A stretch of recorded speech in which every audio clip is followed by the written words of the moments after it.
All right, so we got this beech tree that came down across the creek, right? And there's like the creek, and then the bank where the beech tree was on, and then the driveway, and then the house. And the house is one of these modern houses. The whole front of it, because it's a real pretty view out, looking at the woods and the creek and all that. The whole front of this house was all glass, you know, and then they had a deck out there with it was very newfangled at the time. The aircraft cable, you know, like those little mini cables along the instead of railings for the deck. Mm-hmm. And they had a brand new roof on this house. And so there was a white oak in the driveway, right by the driveway. So I was I put a block way up in the white oak. I think I had to bucket truck it, right? And then I put a redirect at the bottom of the white oak, and then I had the porter wrap on the back of the bucket truck. We were tying the rope off to that, log tongs down to the logs, dragging them across the creek and up the hill onto the driveway. You know what I mean? The white oak was set up perfect for this thing. Last cut was the butt cut right by the stump, and the way the log came back, it kind of caught the edge of the edge of the bank, and now it was gonna have to it wasn't balanced, so it was gonna have to pull against the heavy side was gonna have to try to pull it over the bank. Should have known something was gonna go right there. Anyhow, those log tongs slipped off the log down there, and it shot straight up into the air, like a giant rubber band basically pulling on these log tongs, shot straight up into the air right at the house. And all I'm thinking is aircraft cable getting torn in half, and glass breaking and shattering, like gouging wood of the deck, and tearing shingles up, and those tongs just landed. And these tongs are like the 4-footers. These things are like armpit height, and they just landed ever so gracefully right on top of the roof. And I just got the rope, pulled it down, sucked them back off. They swung back down on the driveway and lowered right back down again. But then you know how I handled that situation? Put a safety line on it, so that there was a secondary line that was tied to them, that was off and had a lot of play in it, but it was tied to something down by the creek, so that if they did shoot, that would stop them. Right. That was another like one of those, like, if anything can go wrong, it didn't. Right. That was just such a relief. I got a good tip for you. Never use the same kind of lowering line as you do for a climbing line. Just because you got a really good deal on a 600-foot roll of high V orange, it's not a good idea to make climbing lines and lowering lines out of it. I don't have that problem because I always lower with True Blue, and I never climb on True Blue, right? But some guys won't, man. They'll get a good deal on some New England, Grab that lowering line, take a couple wraps, right? And it's a tail of a climbing line, right? I was up in a nice big tall poplar trees out in Westchester, and I gone and limbed everything up, and I got a block set up in the top, taking this great big top out, and those poplar trees. So when those top of those poplar trees come over and they hit the side of that trunk, everything breaks off and it goes flying to whatever direction it was headed towards. So in that case, you always notch it towards the house. So when it comes over, all those tips are going out towards the street and not going through the windows of the house. Sure, absolutely. Great tip. That's an awesome tip. We're all set up. We got our notch in there. She's tied off. And I says to my ground guy, who's also the owner of the company, I says, "You ready?" He says, "Bob's ready." And I could feel a lot of tension on my climbing line. I said, "You sure Bob's ready?" Bob says, "Yeah, cut it." I said, "Here it goes, Bob." That motherfucker comes over, whoop, right on top of the house roof. I said, "What happened, Bob?" "Guess you weren't ready." So, again, sometimes you just gotta teach somebody, That's why my guys hated working with you, man. Michael and Nooney. Right? They hated working with you because you would do that shit.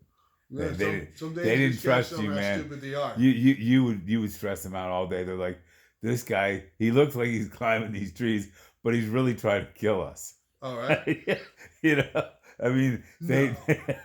I know, but I'm just telling you, like they had that self-preservation gene, like out front and center, and they knew when they had to be on their toes when you were up in the tree. Yeah.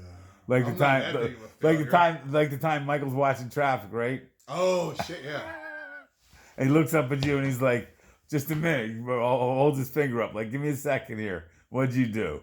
No, I fucking threw that shit right at him. No, you just shook your head like, and you made the cut, right? Branch comes down like 3 feet away from the car coming through. You know what I mean? Yeah. Uh huh. Yeah. That's another lesson they had to learn, because if you're stopping traffic, you're stopping traffic. You're not there to stop me. You're there to stop the car. You got a car stopped, you're going to keep the car stopped. Not be intimidated because this guy's got a lot of money, he's got a fancy car, and he's yelling at you. You're there for his safety. You don't tell me to stop. Especially I think at that particular day we're working over like a 34 3-phase. So I'm like, when I'm cutting and I'm throwing. Because if I'm not cutting and throwing, I'm cutting and holding now. You say stop. That limb's coming over, it's holding, and boom. It's now sitting in the top of a 34 3-phase, and I'm holding on to it. I'm not holding on to it. I'm cutting, I'm throwing. And that's the whole point of that lesson. We're working over 34 3-phase. I'm cutting, I'm throwing, you're stopping. Because once I start cutting, I can't stop. Yeah, but it was a little different than that. Let's just tell the truth. I got a little zealous maybe, but no, that's not the point. The point is, he when you shook your head, the saw wasn't running yet. You then started it and made it. No, we don't. Huh? You told him no, and then you started the saw and made the cut, or at least the saw might have been running, but you hadn't started the cut yet when you shook your head. You know what I mean? And like, buddy, this is coming. I can't say that. That's not true. That's just what. I didn't actually see that one, so I can't be sure of that. But that is a good lesson. That remind me of Bowman now, right? Remember Bowman? I started Bauman. I started making that cut up in that crane, that big dead oak top, and I'm like 3/4 of the way through that sucker, and then he starts beeping his horn at me, telling me he wants me to make the cut higher now.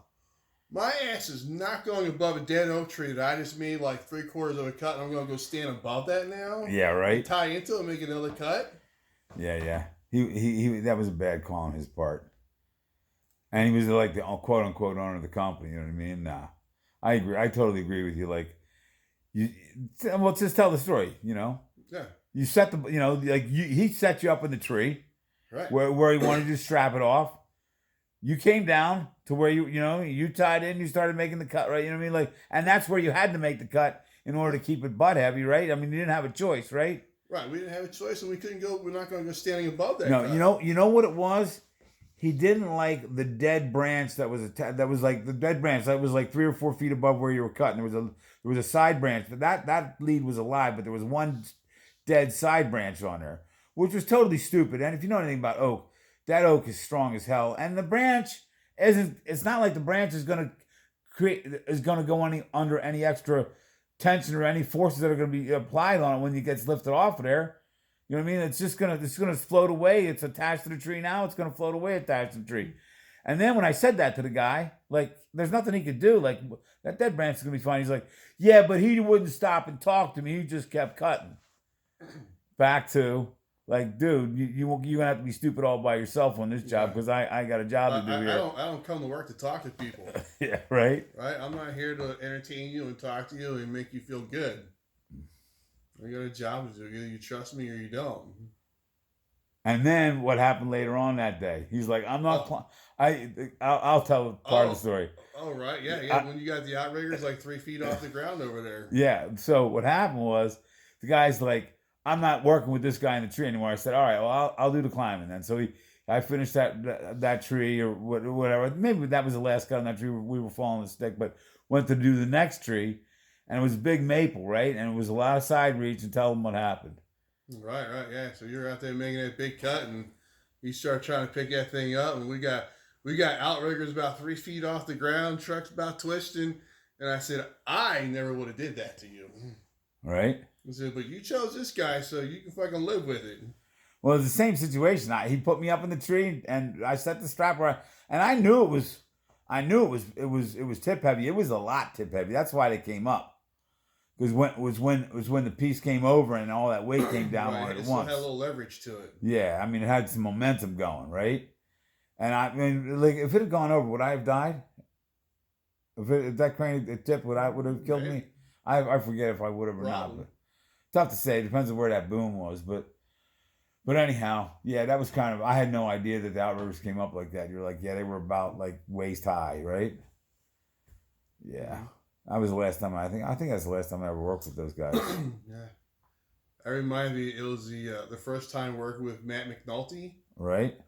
And so Rochi was out there with me, and same deal, man. He put me up to the top of this big oak tree, and I set me a couple of chokers up there. I came way down. I pull my rope out. I clip in, and Matt says to Rochi, he says, he's not cutting it there, is he? Rochi laughs and says, yeah, he is. And Matt McNulty fucking jumped off the crane. And yeah, I just, just got through there, a couple plunge cuts, and just sat down on himself and came out the other side and just sat there.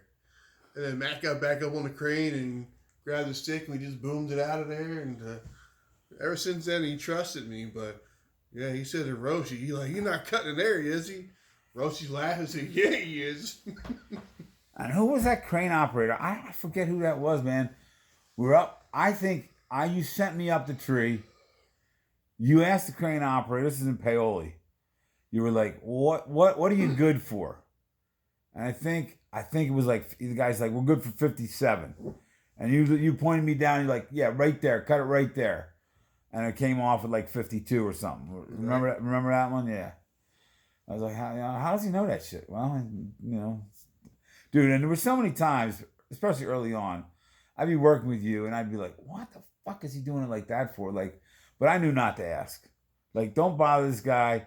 Just don't question him. Don't be like, you need to explain yourself to me. No. I'll just do what the hell I'm being told here, and I'm going to sit up here and watch this guy, and I'm going to try to figure this out, like why he's doing what he's doing. But the one thing, I don't know, man, like, I never could quite figure out, on a couple of trees, it seemed like you would cut off what to me was the better tie-in point, or the rigging point, for swinging the stuff out away from the house, or out into a nice clear spot in the driveway. I was always thinking about making things as easy as I could for my ground guys. You didn't always seem to have that as a top priority, making it, like, it easy for the ground guys. You know what I'm saying? No, I gotta do what's easier for me. Yeah, right? Because you know what I gotta do when I get done work? You know what they do? They jump in their little Mexican mobile and they go to the bar and go get some cervezas and stuff, right?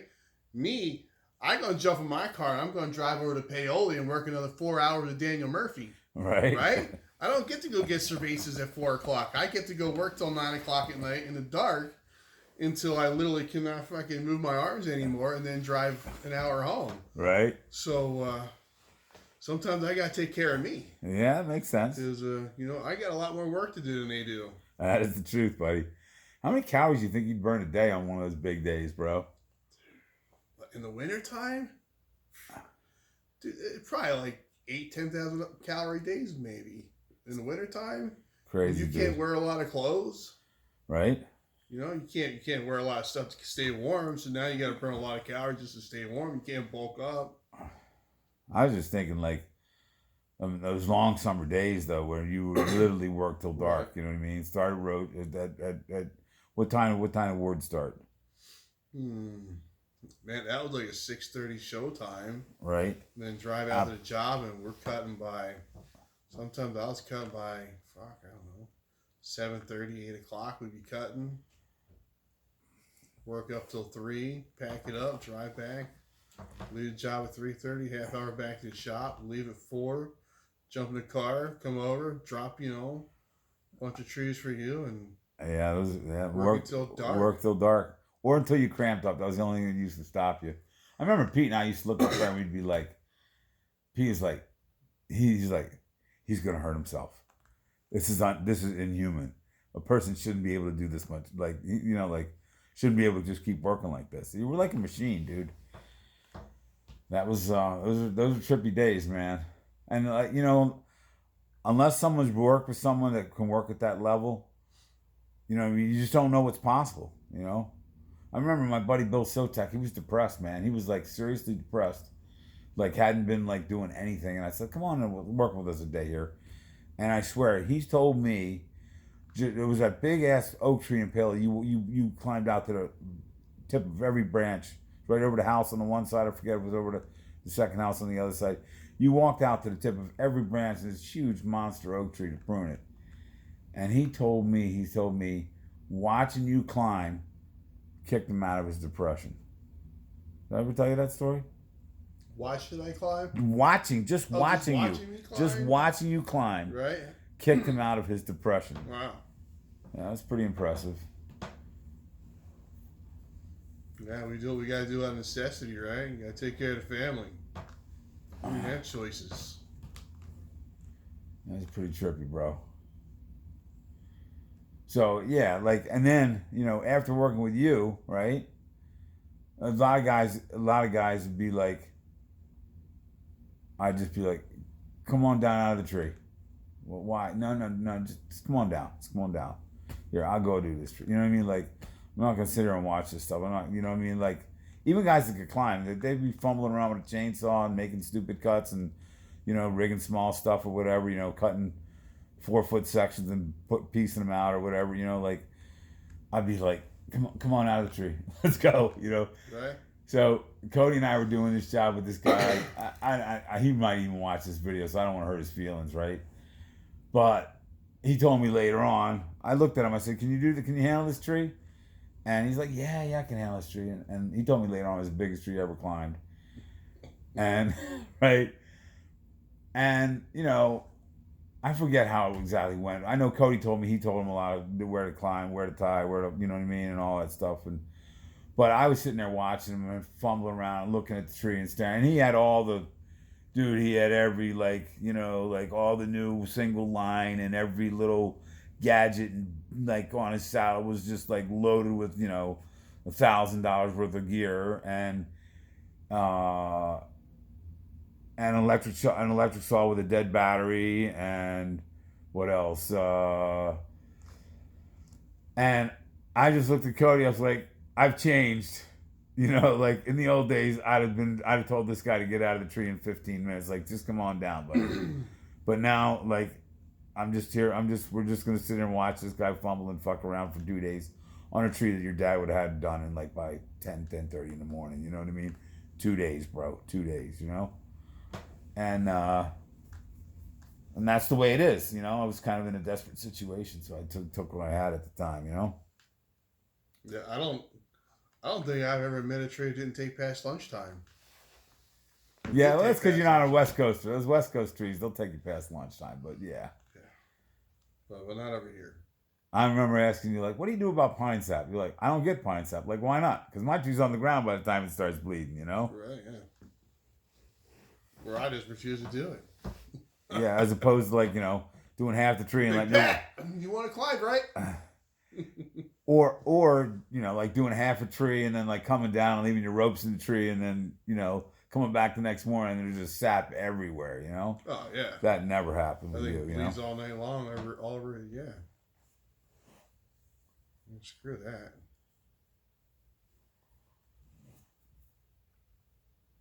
I'm trying to think what else we did together. It was kind of fun. I liked having the radios, man. That was kind of fun. We could shoot the shit. Right. And then I remember one time you're like, this is one of the last trees you did for me behind that big mansion out with the long driveway up in Radnor off of Gulf Creek Road.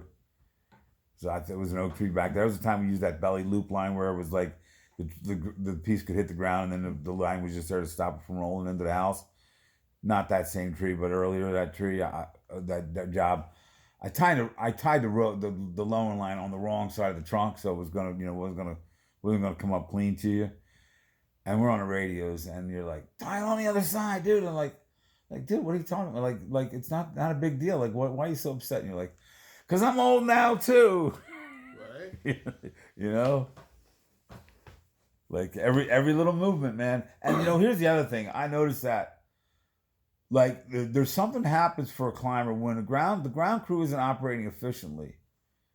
I think it becomes on like some really basic primal level. You start thinking these guys, like you're not even thinking it. It's like going on in the background. These guys are threatening my life. Because now I'm here thinking about this complex situation that my every move I make is life and death. And now I got to stop down and think and tell them how to do their job or what I got to wait for them or they are I can't trust them to do this that I need them to do or that I need them to do, and therefore it's taken away from my concentration. And my concentration is what's keeping me alive up here. So these guys are threatening my life. That's why I'm yelling. You know what I mean? But some people have more of a mellow nature, and I tend to get a little too a little too fiery. Disrespect me and threaten my life. But it's not on purpose. But I just think. Well, no, it's just because they're just stupid. Yeah. If they weren't, they would have picked a better career choice. Yeah, exactly. Right. I mean, fucking McDonald's is hiring. So, shit. A lot safer. Right. And you get free ice cream and soda. Can't beat that. All right, so let's talk about your favorite ground guys. Favorite ground guys, huh? Jesus 2 or Jesus 3 or which J1. J1. J1, he started off slow, J1 did.